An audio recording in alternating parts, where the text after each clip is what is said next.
वह भवती, अंधा का पुत्र अंधा ही होता है, उससे मौन नहीं रहा गया, जिसके कारण आज महाभारत जैसा घोर संग्राम हो रहा है। आप सबसे एक प्रश्न है, आप लोग बताइएगा जरा, इस कथा में मैं प्रवेश तत्क्षण ही कर रहा हूं, बस एक प्रश्न आप सबसे है, हाथ कितने हैं आपके, पैर कितने हैं, 2,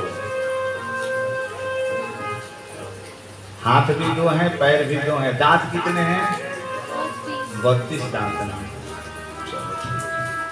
कान कितने हैं, आंख कितने हैं, नाक कितने हैं, 2 है, 2, नासिका के छिद्र 2 है, नाक भी 2, कान भी 2, आंख भी 2, जिह्वा भी 2 ही है, ऊपर नीचे। कोई नहीं। तो सुनिए, आंख भी 2, कान भी 2, दांत भी 2, ऊपर नीचे, हाथ भी 2, पैर भी 2, लेकिन जीभ कितने हैं, काहे? ये भी तो प्रश्न की बात है। भगवान चाहते तो 2 जीभ दे देते, एक से मिठाई और एक से खटाई। ऐसा हो सकता है कि नहीं? लेकिन भगवान जानते थे कि मनुष्यों को यदि मैं 2 जिह्वा दे दूं तो ये रहने नहीं देगा। मूल्य मालूम है क्यों? हमारे यहाँ हमारे पूज्यपाद गुरुदेव भगवान कहते हैं, सदगुरुदेव जी, कि कान दिया 2 ईसने, ध्यान से सुनिए, कि कान दिया 2 ईसने, जीभ दिया है, कि कम बोलो ज्यादा सुनो, सीखो प्रकृति विवेक, सीखो प्रकृति विवेक। हम महाराज सुनना ही नहीं चाहते, हम बोलना चाहते हैं, पर सुनना नहीं चाहते। परीक्षित आज सुनने के लिए बैठा है, ध्यान से सुनिएगा। इस श्रीमद् भागवत महापुराण के सप्ताह ज्ञान यज्ञ में आज हम सब 3य दिवस में प्रवेश कर रहे हैं। कल तक हम सब ने परीक्षित का शाप तक कथा श्रवण की। परीक्षित के मन मस्तिष्क में कलिकाल का प्रभाव हुआ, जिसके कारण उससे संता अपराध हो गया, भगवता अपराध हो गया, जिसके कारण वह अपराध मृत्यु का कारण बना। इति लंघित मर्यादा तक्षको सप्तमे हनि, लंघयति स्म कुलांगार नोदितो में तदद्रुहम्। हे परीक्षित, जा, आज से तुम्हें 7वें दिन मृत्यु हो जाएगी, इसी तक्षक सर्प के दंश से। परीक्षित आज छोड़ करके चल रखा है महाराज, समस्त घर परिवार वैभव को त्याग दिया और आज पहुंचा हुआ है मां भगवती गंगा के किनारे, जिस गंगा के तट पर अनेक ऋषि महर्षि उनका दर्शन करने के लिए उपस्थित हुए हैं। यहाँ पर एक बात आप सबसे पूछना चाहता हूँ कि जिस शास्त्र में यह वर्णन कहा गया है कि गंगा तव दर्शनान मुक्ति, माँ भगवती गंगा का केवल कोई व्यक्ति दर्शन कर ले तो उसको मुक्ति मिल जाती है, ये पक्का गारंटी है। गंगा गंगे यो ब्रूयात योजनानां सतैरपि, मुच्यते सर्व पापेभ्यो विष्णु लोकम सगच्छति। जिन भगवती गंगा का केवल मात्र स्मरण कर लेने से हम सबको मुक्ति मिल जाती है, और परीक्षित उसी गंगा के किनारे बैठ करके और अपना मुक्ति की प्रतीक्षा कर रहे हैं कि हमें कोई मुक्ति का साधन बतलाएं। क्या यहाँ मुक्ति का साधन अब दूसरा खोजना पड़ेगा क्या? ब्रजेश जी, मुक्ति तो उसे स्वतः ही मिल गया, क्योंकि वो गंगा के संकट है, गंगा का स्पर्श कर रहा है, तो फिर उसने भागवत कथा क्यों सुनी?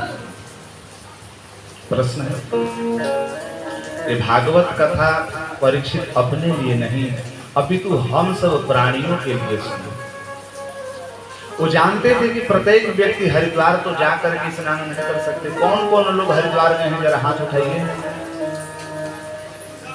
अब भी नहीं गई है, आइए एक दिन। जानते थे वो लोग कि कलयुग के प्राणी के पास समय नहीं है कि वो जाकर के हरिद्वार जाएगा, गंगा गया, काशी गोदावरी नाना प्रकार के तीर्थों में भ्रमण कर पाएगा। इसीलिए जो कार्य, जो मुक्ति स्नान करने से होगी वह केवल मात्र श्रवण करने से उस प्राणी को प्राप्त हो जाएगी। इसीलिए वह सरल साधन परीक्षित का आधार मान करके आज सुखदेव स्वामी जी महाराज हम सबको श्रीमद् भागवत का ज्ञान दे रहे हैं। आज वह ऐसा परीक्षित का चरित्र क्या कहें महाराज, उसने अपने वाणी पर इतना संयम कर लिया है ना, उसी लिया है। बोला कि मैं कुछ नहीं बोलूंगा, बस अब मुझे सुनना है, बोल तो बहुत लिया मैं, अब मुझे सुनना है। मैं सच बता रहा हूं, मैं यही पॉइंट बता रहा था कि हमारे घर में कलह का मूल कारण भैया एक ही होता है कि हम बोलते बहुत ज्यादा हैं। कि जिह्वा प्रमाणम जाने ही भोजने भाषणे वपि। जिह्वा के दो प्रमाण हैं, समझ लिया कि जिह्वा प्रमाणम जानी भोजने भाषणे वपि। क्या? अत्याहारः प्रजल्पश्च मृत्युरेव न संशयः, मृत्युरेव न संशयः। जिह्वा का केवल मात्र दो कार्य है, या तो ज्यादा, या तो भोजन में या तो भाषण में, बोलने में। कहते हैं कि वही जिह्वा यदि ज्यादा भोजन कर लेगी रसना के द्वारा, अत्याहार ज्यादा भोजन कर लेगी तो मृत्युरेव न संशयः। बहुत लोगों को आप सुने होंगे कि डायबिटीज हो गया है, मधुमेह हो गया है, नाना प्रकार की बीमारी हो गई है। किस लिए? खाने से। 100% में 75% लोग तो केवल खाने से ही परेशान हैं। और दूसरा प्रजल्पः बोलते हैं अधिक बोलने से। जितने घर में क्लेश और कलह होते हैं वो केवल ज्यादा बोलने से। हम बहुत बोलते हैं, बहुत बोलते हैं महाराज। किसी के घर में झगड़ा हो वो बोले ही मत। मैं सच बताऊं, सुनिए ध्यान से, कोई डिस्टर्ब नहीं करेगा। आपके घर में यदि कोई कलह कर रहा हो तो आप मौन हो जाइए, कलह बढ़ेगा ही नहीं। कि मैं नहीं कह रहा हूं, ये शास्त्रों का प्रमाण है कि क्षमा दो। मैं जो बोलता हूँ, ये ध्यान दीजिएगा कि मैं जो बोलता हूँ शास्त्र के सिद्धांत से बोलता हूँ, जो शास्त्रों में वर्णित है वो मैं बोलता हूँ। कि क्षमा धूनम करियस्य दुर्जनः किं करिष्यति, अति में पतितो वह्नि स्वयं एव उपशाम्यति। अग्नि जल रही हो, अग्नि हमने आग यदि जल रहा हो और उसमें आप लकड़ी मत डालिए तो बताइए कितने दिन तक जलेगा? आधे घंटे में शांत हो जाएगा, होगा कि नहीं होगा? लेकिन उसमें थोड़ा सा घी डालते रहेंगे तो महाराज क्या होगा कि हविषा कृष्ण वृत्तमेन भूयेव विवर्धते, वो बढ़ता ही चला जाएगा। लेकिन उसमें आप कुछ मत डालिए, वो मैंने डालिए मत। डालने का मतलब बोलिए मत। यदि कलह हो रहा है तो आप मौन हो जाइए, वो स्वयं शांत हो जाएगा। इसीलिए परीक्षित यहाँ पर मौन हो गए। बोले कि अब मुझे सुनना है, केवल वैसी कथा श्रवण करना है जिससे मेरा हृदय पवित्र हो जाएगा। एक और बात मैं आपको बताऊं, विचार हमारे मन मस्तिष्क में कहां से प्रवेश होते हैं? विचारों का प्रवेश हमारे मन मस्तिष्क में प्रवेश करने का 2-3 मार्ग है। वो मार्ग जानते हैं कौन कौन सा है माता जी? एक नेत्र है और एक कान है। ये 2 ही मार्ग हैं जिससे हमारे हृदय में विचार उत्पन्न होता है। जैसे यथा दृष्टम यथा श्रुतम तथा वाचम तथा क्रिया। जो व्यक्ति जैसा श्रवण करेगा अथवा जो व्यक्ति जैसा दर्शन करेगा वैसा विचार उसके मन में उत्पन्न हो जाएगा। होगा कि नहीं? जैसे आप यहाँ पर भागवत कथा श्रवण कर रहे हैं, बोलिए भक्त वत्सल भगवान की। जैसे आप सब यहाँ भागवत कथा श्रवण कर रहे हैं तो आप लोगों के मन में क्या होगा? भगवान की छवि आपके बराबर हृदय में चलती रहेगी। और यदि यहीं पर कहीं नर्तकी को बुला करके यदि कहा जाए कि आओ डांस करो तो आपके मन में विकार उत्पन्न हो जाएगा। होगा कि नहीं होगा? इसलिए अपने नेत्र और अपने वर्ण को शुद्ध रखना चाहिए, क्योंकि भागवत जी में ही लिखा है प्रविष्टः कर्णरंध्रेण स्वानाम भाव सरोरुहः धुनोति शमलम कृष्ण तदपाद सलिलम यथा। भगवान की कथा हमारे दोनों कर्णों के रंध्र से प्रविष्ट होते हुए हमारे हृदय में उपस्थित होती है, और वही भगवान की कथा हृदय में बैठ करके जितने हृदय में कलमश हैं उस कलमश को शांत करती है। बोलिए भक्त वत्सल भगवान की जय। बोलिए भक्त वत्सल भगवान की जय। सच्चिदानंद भगवान की जय।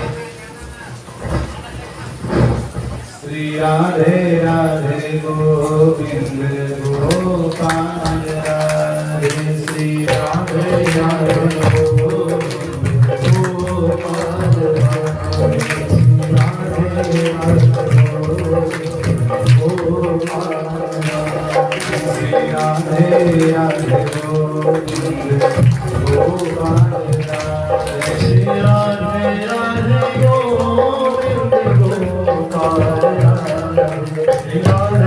राधे गोविंद गोपाल राधे। श्री राधे राधे गोविंद गोपाल राधे। श्री राधे राधे गोपाल राधे। श्री राधे राधे गोविंद गोपाल राधे। राधे गोविंद गोपाल राधे। बोलिए भक्त वत्सल भगवान की। आइए अपने मन को उस समय तक ले चलें जहाँ परीक्षित और परीक्षित के सानिध्य में अनेक ऋषि महर्षि बैठे हुए हैं। सुखदेव स्वामी जी का आगमन हुआ है और यहाँ परीक्षित सुखदेव स्वामी जी का अभिवादन करते हुए, उनको प्रणाम करते हुए स्वागत के साथ उनसे प्रश्न करते हैं। लोगों ने कहा कि इनको ज्यादा आप स्वागत मत करो, क्योंकि ये टिकने वाले नहीं हैं, ये तुरंत निकल लेंगे। परीक्षित उनके चरणों को पकड़ करके परीक्षित कहने लगा कि हे प्रभु, कि यथः पृच्छामि संसिद्धिं योगिनां परमं गुरो पुरुषस्य हयत् कार्यं क्रियमाणस्य सर्वथा। परीक्षित का पहला प्रश्न है अथः पृच्छामि। अथः का प्रयोग होता है, कहीं आप लोग पढ़े होंगे तो अथः प्रथमोऽध्यायः, अथः द्वितीयोऽध्यायः। इसका मतलब यहाँ से प्रारंभ हो रहा है। परीक्षित कह रहा है कि मैं न जाने कितने जीवन में किस प्रकार से गुजारा, मुझे अब ये समझना नहीं है प्रभु, लेकिन आज से हमारी नई जीवन का शुरुआत है। आज से मैं नया जीवन प्रारंभ करना चाहता हूँ, इसीलिए प्रभु आपसे पूछ रहा हूँ अथः पृच्छामि संसिद्धिं योगिनां परमं गुरु। हे आप योगियों के परम गुरु हैं प्रभु, आपसे मैं एक बात पूछना चाह रहा हूँ कि पुरुषस्य हयत् कार्यं म्रियमाणस्य सर्वथा। उस व्यक्ति को क्या करना चाहिए जो मर रहा है, माने मरने वाले व्यक्ति को क्या करना चाहिए जो पल पल मरते जा रहा है। मुझे तो 7वें दिन मरना है प्रभु, मैं 7वें दिन मर जाऊंगा, मैं क्या करूं? उन व्यक्तियों को क्या करना चाहिए जो मर रहे हैं, मरने वाले हैं? कोई उपाय बताइए। सुखदेव स्वामी जी ने श्रवण किया, तुरंत आलिंगन कर लिए परीक्षित को, गदगद कंठ से उसको प्यार करने लगे। बोले कि परीक्षित, तूने जो प्रश्न किया ना, बड़ी यान्य से प्रश्न, ते मतलब तव, प्रश्न मतलब प्रश्न। बोले भक्त वत्सल भगवान की जय। ते प्रश्न बलियान, तुम्हारा प्रश्न सबसे श्रेष्ठ है। कृतो लोकहितं नृप भो नृप त्वया कृतं प्रश्नः बलियान लोकहिताय एव। तुम्हारे द्वारा किया गया जो प्रश्न है ये तुम केवल अपने लिए नहीं पूछ रहे हो, अपितु समस्त लोगों के लिए पूछ रहे हो, समस्त जीवों के लिए पूछ रहे हो। क्योंकि 7 दिन में तुम ही नहीं मरने वाले हो, 7 दिन में तुम ही नहीं मरने वाले हो, 7 दिन में प्रत्येक जीव मरने वाले हैं। एक सप्ताह में कितने दिन होता है? 4 दिन, 7 दिवस होते हैं, रविवार से लेकर के शनिवार तक। महाराज कोई भी व्यक्ति मरेगा तो किसी ही 7 दिवस में ही मरेगा। सुखदेव स्वामी जी कह रहे हैं कि ज्यादा तुम चक्कर में मत पड़ो, कुछ नहीं करना है। जिस व्यक्ति को ज्ञान हो जाए कि मैं मरने वाला हूं, उस व्यक्ति को ज्यादा दौड़ने की आवश्यकता नहीं है, बस साक्षात भगवान के चरणों में चला जाए। लेकिन हम लोग ऐसे मूर्ख हैं कि हमें यह ज्ञान ही नहीं होता कि हम मरने वाले भी हैं या हम मरेंगे। महाभारत का एक प्रसंग शायद आप लोगों को ज्ञान होगा कि जब यक्ष जो था युधिष्ठिर से प्रश्न किया कि किम आश्चर्यम, इस जगत का सबसे बड़ा आश्चर्य क्या है? युधिष्ठिर जी तो भाई धर्मात्मा थे, धर्म का ही साक्षात रूप थे। युधिष्ठिर जी बोले कि हे यक्ष जी, इस संसार में सबसे बड़ा आश्चर्य एक ही है, वो क्या है? बोले कि मृत्यु। मृत्यु आश्चर्य है। बोले कैसे? बोले अहन्य भूतानि गच्छन्ति यम मंदिरम शेषास्थावरम क्षन्ति किम आश्चर्यम अतः परम। रात दिन व्यक्ति देख रहा है कि वहां एक व्यक्ति जल रहा है, मर रहा है। मरघट पर आप चले जाएंगे, बक्सर चले जाओ आप या काशी चले जाओ आप, देखना वहां पर नित्य प्रतिदिन कितनी लाशें जली जा रही हैं। वहां देखता है वो व्यक्ति कि देखो ये मर रहा है। अहनि अहनि भूतानि गच्छन्ति यम मंदिरम, प्रत्येक व्यक्ति मरते जा रहे हैं, लेकिन जो व्यक्ति बचा है वो इस प्रकार से जीता है कि मैं तो कभी मरने वाला ही नहीं। इससे बड़ा आश्चर्य क्या है? दूसरे को देख करके भी वो अपना हृदय में वह भाव प्रकट नहीं कर पाता है कि मैं भी एक दिन इसी घाट पर जाने वाला हूं, अब मुझे सुधरना है। हम लोगों की यह स्थिति है। जब किसी पार्थिव शरीर के साथ व्यक्ति जाता है राम नाम सत्य करते हुए, राम नाम सत्य करते हुए, तो लोग महाराज कहते हैं कि क्या सही में संसार में कुछ है नहीं, सही संसार माया है। महाराज देखो ना कितना कमाया कितना खाया, एक दिन चला गया, हम लोग भी चले जाएंगे। वैराग खूब उत्पन्न होता है कि आज से हम चोरी और ये चुगलीबाजी और जितने अधर्म कर्म है सबको छोड़ देंगे। लेकिन महाराज वहाँ चिता जलाने के बाद स्नान करता है और तुरंत पूरी जलेबी खाता है और फिर माया लेकर के चला जाता है। एक समय की बात है, आप शायद कथा सुने होंगे। लोगों ने पूछा कि भगवान शंकर जी विभूति क्यों लगाते हैं, भस्म धारण करते हैं ना, भस्मा लेपो, भगवान शंकर जी भस्म लेपी हैं। तो किसी ने पूछा कि भस्म लेपन क्यों करते हैं? बोले कि वो इसलिए लेपन करते हैं कि एक समय की बात है कि शंकर जी कहीं से जा रहे थे, मार्ग में देखे कि बहुत लोग आगे पीछे लग करके किसी पार्थिव शरीर को, मृतक देह को लेकर के राम नाम सत्य है, राम नाम सत्य है, राम नाम सत्य है करते जा रहे हैं। शंकर जी अत्यंत प्रसन्न, बोले अरे वाह, मैं तो राम का तो परम भक्त मैं हूं और ये भी राम का भक्त है, राम नाम सत्य है कह रहे हैं, तो ऐसा लग रहा है कि तो हमारे परिजन ही है, तो मैं भी इनके साथ चलूं। अब शंकर जी उनके साथ चल पड़े। वो लोग भी राम नाम सत्य है, राम नाम सत्य है। शंकर जी बड़े आनंद के साथ रूप बदल रखे थे, खूब आनंद के साथ गए। बोले कि देखो कितना भक्त हैं ये लोग राम का। वहां जाने के महाराज जब चिता जली, चिता जल रही है, इधर सब लोग निकल लिए, जाकर के गंगा जी में स्नान किए और ढूंढ रहे थे कि कहाँ पूरी जलेबी का दुकान है, वहां टपरी पर बैठ गए। शंकर जी बोले चले ना, इसको जला करके कहाँ गए?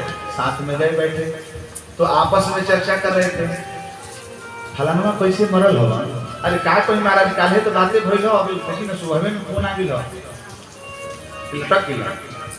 एगो कहता हूँ कहा कहल जाओ महाराज, हम अपन काम धंधा छोड़ के आई हनी, सुनने की लटक गया तो चलो भाई जल्दी ना कल कहीं। दूसरा व्यक्ति कह रहा है कि महाराज मरना ही था तो मर जाते, लेकिन एक तो मैं सरकारी नौकरी वाला, छुट्टी मिलती नहीं। ये आज ही इनको मरना था तो रविवार को मर लेते, कम से कम छुट्टी के दिन तो होता मेरा। अब बताओ मेरा छुट्टी भी नहीं मिली कि शंकर भगवान बोले अरे राम राम राम, ये बेचारा मरा पड़ा हुआ है और अभी राम राम कर रहे थे, अभी बोल रहे हैं कि पूरी जलेबी लाओ भैया। हाँ उनको पूरी दीजिए ना जी। अरे जलेबिया थोड़ा गर्म निकालना भाई। बड़ी टेंशन है महाराज, क्या करें। मैं तो दौड़ दौड़ करके सुन के आया तो आना पड़ा। आपस में चर्चा कर रहे हैं इस प्रकार से। शंकर जी बोले कि धन्य हो प्रभु, ये लोग कोई राम का भक्त नहीं है।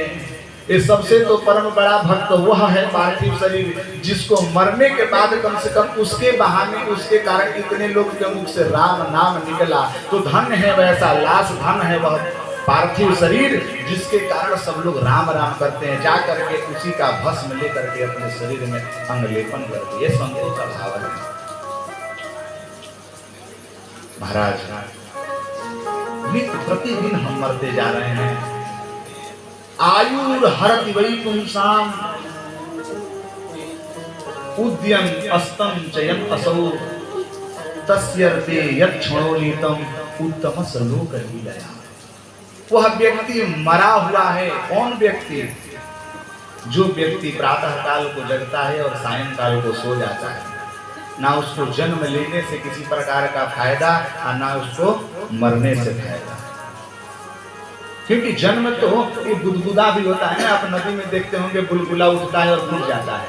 मच्छर जन्म लेते हैं, मर जाते हैं। मच्छर का जन्म लेने से किसको खुशी हुई है बताओ आप? किसी को खुशी होती है मच्छर को जन्म लेने से? भागवत जी का ये श्लोक है, बुदबुदाई व तोयेसु मसकाई व जंतुसु। जिस प्रकार से मच्छर जन्म लेता है और मर जाता है, कोई उसका प्रभाव नहीं पड़ता है, उसी प्रकार से यदि मनुष्य भी जन्म लेता और मर जाएगा तो फिर जन्म लेने का फायदा क्या है?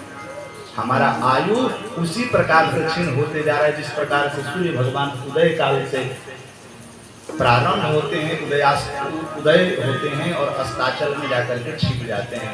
वैसे ही हमारी आयु बाल्यावस्था से होकर के वृद्धावस्था में जाकर के डूब जाती है।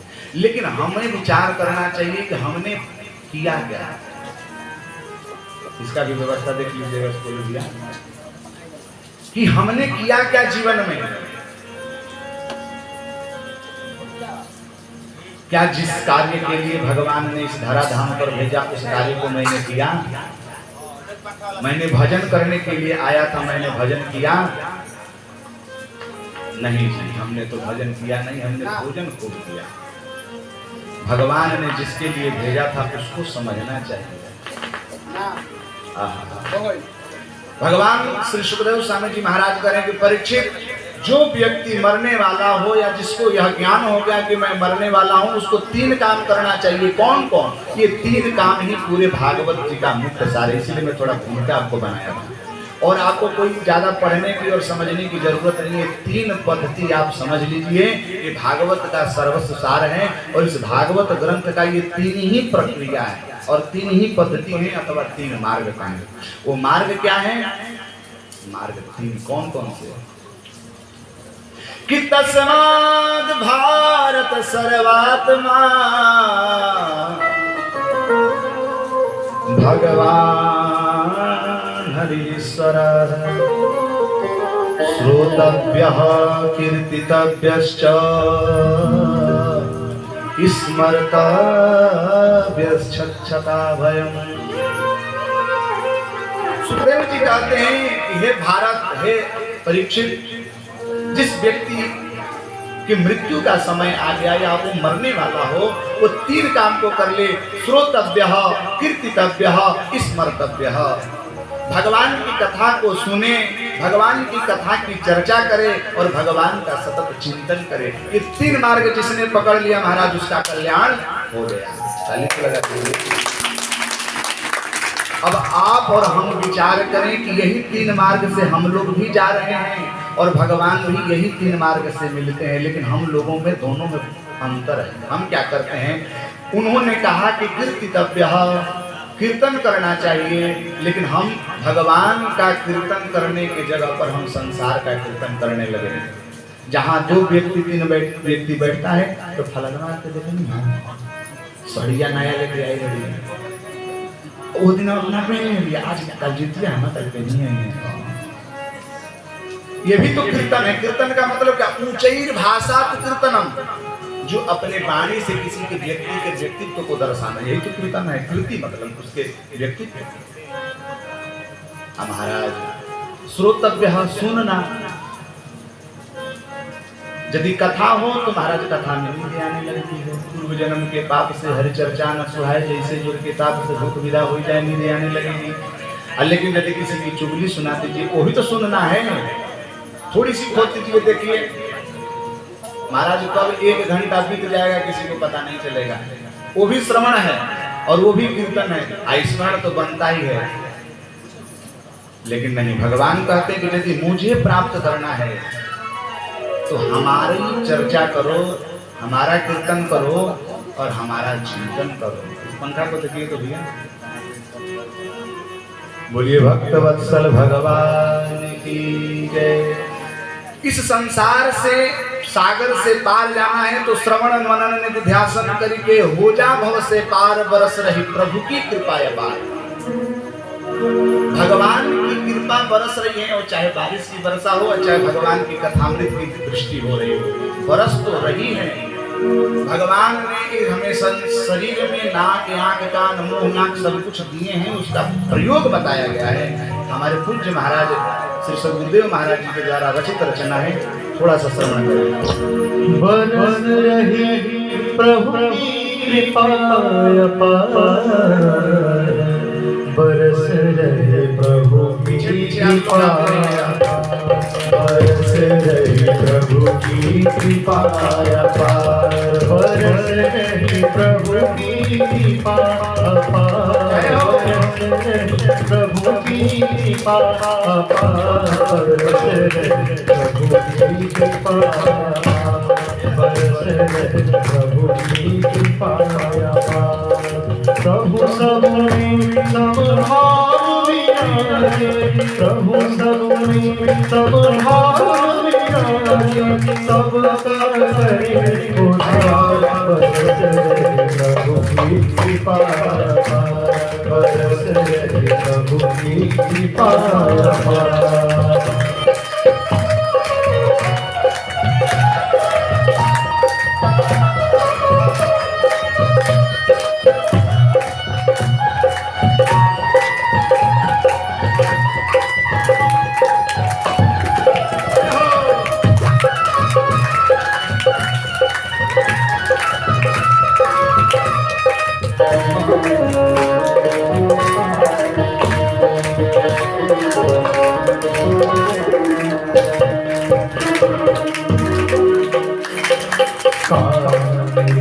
सत्संग सुनने को,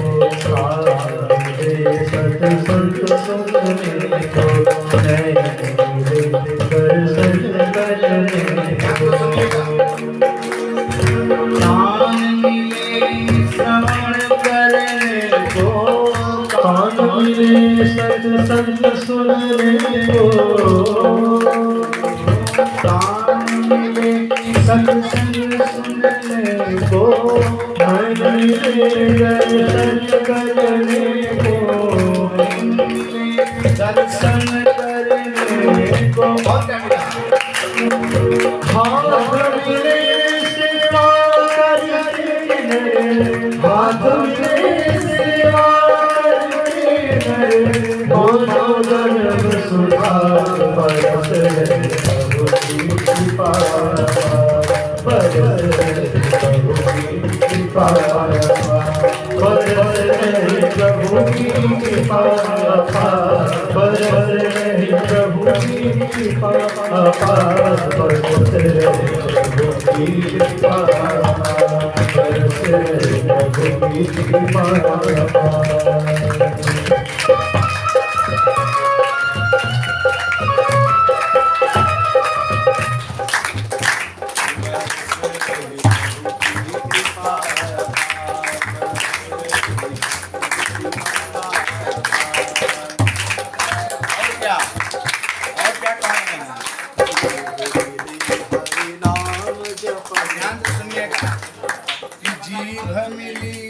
हरि नाम जपन को, ध्यान से सुनिएगा, श्री महाराज जी का भैया पुस्तक है कि जीभ मिली हरि नाम जपन को, बुद्धि मिली है श्रवण मनन को।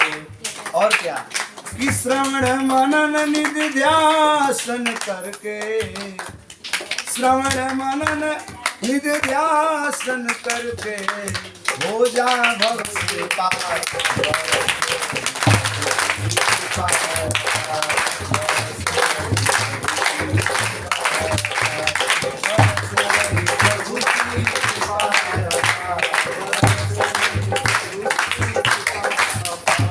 बरस रही प्रभु की कृपा अपार, बरस रही प्रभु की कृपा अपार, बरस रही प्रभु की कृपा अपार। प्रभु सबने समभाव विराजे, प्रभु सबने समभाव विराजे, सब ना करे उधार,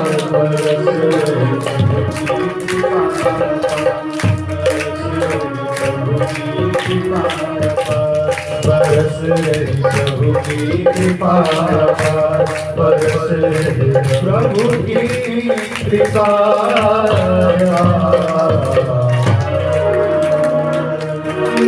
बोलिए भक्त वत्सल भगवान की जय, सच्चिदानंद भगवान की जय। तो भगवान की प्राप्ति का कितना मार्ग है? कौगो मार्ग होगा? तो कौआ टटाता धान सुखाता। भगवान की प्राप्ति का कितना मार्ग मैंने बतलाया? 3 मार्ग। कौन कौन? श्रोतव्य श्रवण, कीर्तितव्य कीर्तन, स्मर्तव्य स्मरण। अब तीनों पद्धति को समझ लीजिए कि किसने 3 एक मार्ग को पकड़ा तो भगवान की प्राप्ति हो गई। श्रोतव्य श्रवण तो महाराज परीक्षित ने किया, श्रवण महाराज विभीषण ने किया, श्रवण महाराज मैया भगवती रुक्मणी ने की, तो भगवान को प्राप्त हो गए। कैसे? जब ब्राह्मण रुक्मणी मैया की पत्रिका को लेकर के द्वारिकाधीश में पहुंचे हुए, द्वारिका के यहाँ भगवान कृष्ण से वह जब पत्रिका को पढ़ाया गया तो भगवान ने कहा कि आप पढ़ करके सुनाइए। तो वह ब्राह्मण उस पत्र को जब पढ़ रहे थे तो उसमें लिखा था, रुक्मणी जी ने लिख रखी थी कि श्रुत्वा गुणान् भुवन सुंदर श्रीमतां ते, कि श्रुत्वा गुणान् भुवन सुंदर श्रीमतां ते, निर्विश्य कर्ण विवरे हरतोंगतापम। हे प्रभु, आपके लीलामृत का श्रवण करते करते, आपके दिव्य चरित्रों का श्रवण करते करते करते मेरा मन इतना निर्मल हो गया कि मैं मन ही मन आपको मैं वरण कर दूं।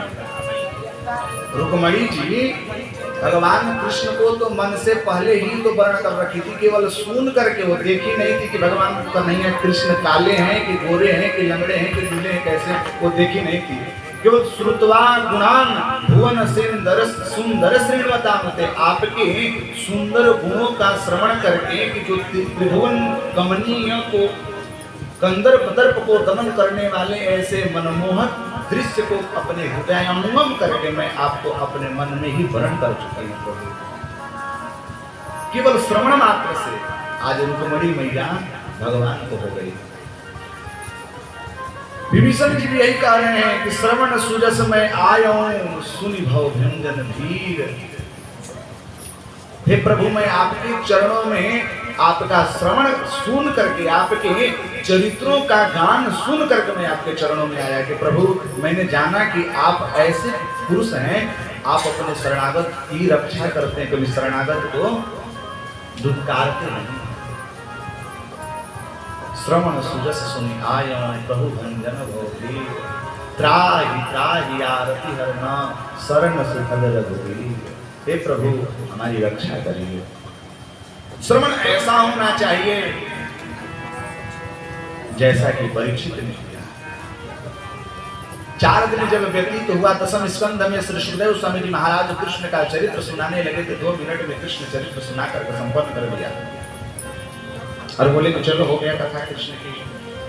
तड़प गया परीक्षित, बोला कि नहीं प्रभु, जिस चरित्र को सुनने के लिए, जिन भगवान की लीला को सुनने के लिए मैं सारे चरित्रों को संक्षिप्त में किया और उसी चरित्र को आप संक्षिप्त कर दिए, प्रभु और कथा सुनाइए।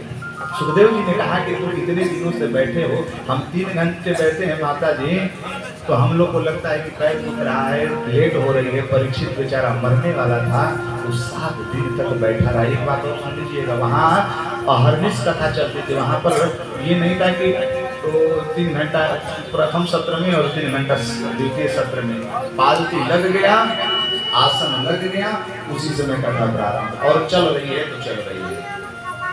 परीक्षित से सुखदेव जी ने कहा कि आप राजगद्दी पर बैठे क्यों भैया ऐसे कर रहे हैं, ठीक चल रहा है क्यों गड़बड़ कर रहा है। बोलिए भक्त वत्सल भगवान की जय, सच्चिदानंद भगवान। ठीक है, अब छेड़छाड़ मत कीजिए आप लोग। सुखदेव जी ने कहा कि कब से बैठे हो परीक्षित, कब से जल तो पी लो, जल पी करके आना, बैठे बैठे कब तक रहोगे। परीक्षित ने कहा किस जल की पान करने। बोलिए भक्त वत्सल भगवान की जय। किस जल की बात कर रहे हो, उसी जल को पीने की बात कर रहे हो जिस जल के पान करने के चक्कर में आज मुझे सांप लगा हुआ है। उसी जल के पीने के लिए तो मैं समीप ऋषि के आश्रम में गया था कि मुझे प्यास लगी है, पानी पिलाओ। आज ऐसी स्थिति है कि उसी पानी को पीने के चक्कर में आज 7वें दिन मेरी मृत्यु होने वाली है। तो नहीं दासी चूदान मान त्यक्तो दम पिबाधते। सेठ की आवाज मुझे बढ़िया से। बोलिए भक्त वत्सल भगवान की जय। नहीं दासी तु साक्षाम क्षमाम त्यक्तो दम पिबाधते पिबंतम तम मुखाम भोज च्युतम हरि कथामृतम। हे प्रभु, मुझे भूख और प्यास नहीं लग रही है, आपके अधरामृत से निर्झरित वह अमृत का रस जब हमारे कानों में आ रहा है प्रभु, हमारी सारी प्यास, हमारी सारी तृष्णा समाप्त हो जाएगी। इसीलिए बस आप तो भगवान की कथा सुनाओ। ये श्रवण की पद्धति है। श्रवण करो, श्रवण करो, जितना आप श्रवण करेंगे उससे प्रेम हो। अब देखिए एक और बात मैं आपको सुनाऊं। आज भले ही लोग लभेरिया बीमारी के चक्कर में पड़ करके सीटी मारा भी, इसको सेट कीजिए थोड़ा बढ़िया, थोड़ा कम कर देंगे तो सीटी नहीं मारेगी। बोलिए भक्त वत्सल सही है। आज भले ही हम लोगों को लभेरिया बीमारी हो गई है, हम लड़की को पसंद कर लेते हैं या लड़का को पसंद कर लेते हैं, लेकिन आपके जमाने में शायद हो सकता है कि ऐसा होता था कि अगुआ हम लोगों का विवाह कराते। अगुआ का नाम सुने हैं? बिचौलिया। वो क्या करते थे, महाराज लड़के के यहाँ जाते थे तो लड़की की खूब तारीफ करते। लड़की वाले अरे मत पूछो, एकदम समझो कि एकदम चांद का टुकड़ा है वो लड़की, चांद की टुकड़ी है भैया। लड़का के यहाँ कहते थे, लड़की के यहाँ जब जाते थे तो लड़का कहते बोले खेत बधार जहां देखो तब उन्हीं का सब है। लड़का तो महाराज मत पूछो, मत पूछो, सूरज के जैसा चमकता है। वो चाहे भले ही कोयला के जैसा काला हो, लेकिन उसकी प्रशंसा खूब करेंगे। और इधर का बात उधर सुनाएंगे, उधर का बात उधर सुनाएंगे। सुनने से दोनों में प्रेम हो जाता है। इधर वाले कहेंगे चलो लड़का तब ठीक है, उधर वाले कहेंगे कि लड़की ठीक है, तब प्रेम होता है ना। ऐसा ही यही भगवान और भक्तों में होता है। भगवान और भक्तों को जोड़ने का काम वह अगुआ रूपी सद्गुरुदेव करते हैं, अगुआ रूपी वह ब्राह्मण करते हैं, अगुआ रूपी वह संत करते हैं। वो करते क्या है, भगवान के दिव्य अमृत दिव्य चरित्रों का श्रवण कराते हैं। भगवान कैसे हैं, भगवान का चरित्र क्या है, वह चरित्र को सुन सुन करके भगवान से हमारा प्रेम हो जाता है। अरे जब हम अपने घर वाले को किसी का शिकायत सुनाते हैं तो उनसे झगड़ा हो जाता है कि नहीं होता है? तो यदि उसी व्यक्ति का यदि हम प्रशंसा सुनाएंगे, उसी व्यक्ति का यदि हम बढ़िया आचरण सुनाएंगे तो उसे प्रेम हो जाएगा कि नहीं हो जाएगा? नहीं समझ रहा है जो बोल रहा हूं, समझ में आया? जब हम किसी व्यक्ति का शिकायत करते हैं तो उससे हम झगड़ा कर लेते हैं। तो यदि उसी व्यक्ति का हम प्रशंसा करेंगे तो प्रेम होगा कि नहीं होगा? वैसे ही होगा। जैसे आप देखिए देवता भी हैं और दानव भी हैं, भूत भी हैं, भगवान भी हैं। तो भूत जब भूत का प्रकरण आता है तो बोला भूतवा होनी है, होते होते दांत का होते होते आखला लड़का डर जाता है, सुनाते ही नहीं करते। अब वही भूत को यदि किसी छोटे बच्चे को पहले जब भूत की आवाज कभी सुनी नहीं हो, भूत देखा नहीं हो, उसको सुना दे वो भूत जानते हो कैसा होता है? भूत मुकुट पहना होता है, भूत बड़ा देखने में सुंदर लगता है, भूत बच्चों से प्यार करता है, तो कभी बच्चा डरेगा? श्रवण श्रवण श्रवण बहुत जरूरी, जैसा हम सुनेंगे वैसा हमारा मन बनेगा। इसलिए भगवान की कथा को नित्य निरंतर प्रस्थान करना चाहिए। और कीर्तन तो कहते हैं उच्च ही भाषा कीर्तन। जिस प्रकार से मीरा रानी माँ भगवती मीरा रानी का नैया करते थे, चिल्ला चिल्ला करके भगवान का कीर्तन करते थे, वैसे उस प्रकार से कीर्तन करना चाहिए। स्मरण कैसा करना चाहिए? तो कहते हैं कि हमारा वैसा स्मरण भगवान के प्रति बनना चाहिए जैसे कि हम अपने बालक को, हम अपने पति को, हम अपने घर वालों का चिंतन करते हैं। और ध्यान दीजिएगा, आप लोगों से एक प्रश्न है, ये माला आप लोग देख रहे हैं 108 का मन का इसमें, यदि किसी व्यक्ति को दिया जाए, एक व्यक्ति मेरे से मिले, उनसे कहा गया कि माला जब करो, तो वो कहे कि बाबा माला तो जब करता हूँ लेकिन मुझे निद्रा बहुत आने लगती है, नींद आती है। तो माला जब करने में उनको नींद आने लगती है, माला जब करने में उनको नींद आने लगती है, आज यदि 10 का गद्दी दे दिया जाए उनको, यदि 1000 रुपया हुआ 10 का गद्दी को किसी को देना हो तो 3 बार उसको